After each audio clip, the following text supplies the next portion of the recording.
전 씨는 성남FC 후원금 의혹과 관련해 검찰 조사를 받은 게 대표적이다. 검찰은 2014년 성남시 행정기획국장이던 전 씨가 성남시와 네이버 사이의 연결고리 역할을 담당하며 네이버가 성남FC에 후원금을 내도록 한 것, 제3자 뇌물공여로 봤다. 전 씨는 쌍방울그룹의 불법 대북 송금에도 연관됐다는 정황이 나오기도 했다. 전 씨는 검찰 수사에 대한 억울함을 유서에 여러 차례 언급했다고 한다. 그는 유서에서 억울하게 연루됐다. 검찰 수사가 조작됐다. 사건 조작이 너무 많다는 주장을 반복한 것으로 알려졌다. 전 씨는 성남시 행정기획국장으로 있던 지난 2014년 11월 초 네이버 관계자와 만나 신사옥 부지를 매입할 수 있게 해주는 대가로 성남FC에 60억 원을 후원해달라는 취지의 이재명 대표 의사를 전달한 혐의를 받고 있었다.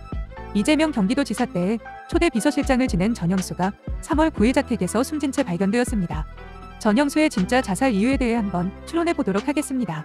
지금까지 이재명 때문에 세상을 떠난 것으로 알려진 기존의 4명의 사자들에 대한 공통점은 그들이 유한기, 김문기, 이모, 모, 씨, A씨는 이재명에 대한 핵심적인 증거들을 알고 있었다는 것입니다.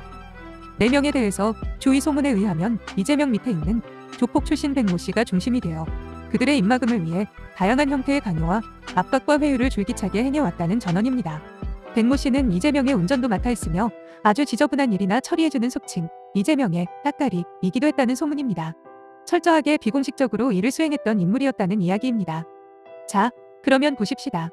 이재명의 비서실장 등 중요 보직을 역임했던 전영수는 위사인보다는 필경 이재명에 대해 더 많은 것들을 알고 있었을 것입니다. 그래서 백모씨가 이끄는 이재명 보호를 위한 저감시단 똘마니들이 전영수를 집중 마크했으리라는 추측은 얼마든지 가능할 것입니다. 이때 전영수에 대한 이재명 측의 압박과 회유는 상당히 고강도였을 것으로 생각이 됩니다.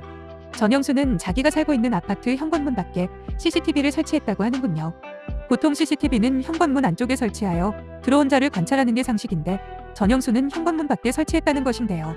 이 대목이 전영수가 바깥에서 어슬렁거리며 감시하려고 하고 있는 자들과 압박과 회유차 찾아오는 자들을 얼마나 두려워하고 겁내고 있었는지를 암시해주는 대목이 아닐런지요. 전영수는 이재명 똘마니들의 압박과 회유의 공세를 더 이상 못 견뎠을 것으로 추측이 됩니다.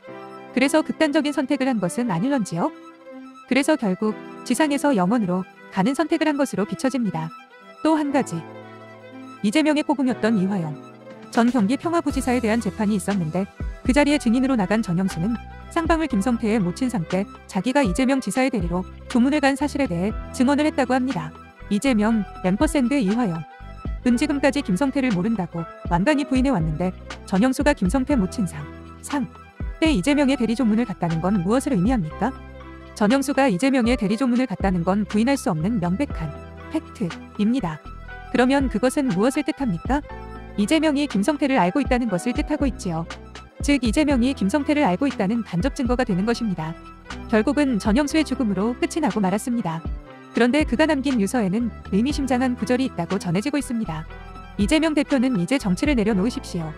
더 이상의 희생자는 없어야지요. 저 말은 이재명의 가장 아픈 곳을 찌른 말일 수 있습니다.